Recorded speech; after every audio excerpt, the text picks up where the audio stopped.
ನಮಸ್ತೆ ವೀಕ್ಷಕರೇ, welcome to Ratna Keshav channel. ಇವತ್ತು ನನ್ನ ಮಕ್ಕಳು ಪಾನಿಪುರಿ ಮಾಡಮ್ಮ ಅಂತ ತುಂಬ ಡಿಮ್ಯಾಂಡ್ ಮಾಡ್ತಾಯಿದ್ರು.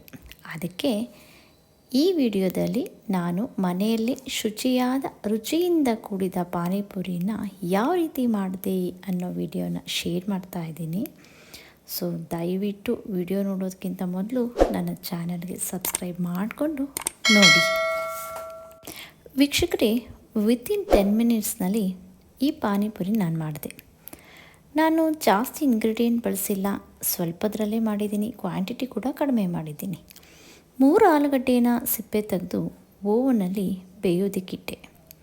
ಅದೇ ಟೈಮ್ನಲ್ಲಿ ಎಣ್ಣೆ ಕಾಯೋದಕ್ಕಿಟ್ಟು ಮನೆಯಲ್ಲೇ ರೆಡಿಮೇಡ್ ಪೂರಿ ಇತ್ತು, ಸೊ ಅದನ್ನು ಇಲ್ಲಿ ಯೂಸ್ ಮಾಡ್ತಾಯಿದ್ದೀನಿ. ಆಲೂಗಡ್ಡೆ ಬೇಯಿಸೋಷ್ಟರಲ್ಲಿ ಪೂರಿ ಕೂಡ ಕರೆದುಕೊಂಡೆ.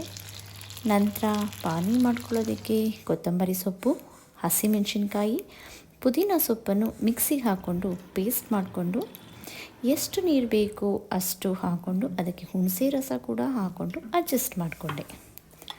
ಆಲೂಗಡ್ಡೆ ನೀಟಾಗಿ ಸ್ಮ್ಯಾಶ್ ಮಾಡಿಕೊಂಡು ಪಾನಿಗೆ ಸ್ಪೈಸಸ್ ಸ್ವಲ್ಪ ಅಚ್ಕಾರದ ಪುಡಿ, ಗರಂ ಮಸಾಲ, ಚಾಟ್ ಮಸಾಲ ಹಾಗೆ ಸ್ವಲ್ಪ ಬೆಲ್ಲ, ಉಪ್ಪು ಹಾಕ್ಕೊಂಡು ಪಾನಿ ರೆಡಿ ಮಾಡಿಕೊಂಡೆ. ನಂತರ ಸ್ಮ್ಯಾಶ್ ಮಾಡಿರೋ ಆಲೂಗಡ್ಡೆಗೂ ಕೂಡ ಸೇಮ್ ಸ್ಪೈಸಸ್, ಖಾರದ ಪುಡಿ, ಗರಂ ಮಸಾಲ, ಧನಿಯಾ ಪೌಡರ್, ಚಾಟ್ ಮಸಾಲ, ಉಪ್ಪು ಹಾಕ್ಕೊಂಡು ಸ್ಟಫಿಂಗ್ ರೆಡಿ ಆಯಿತು.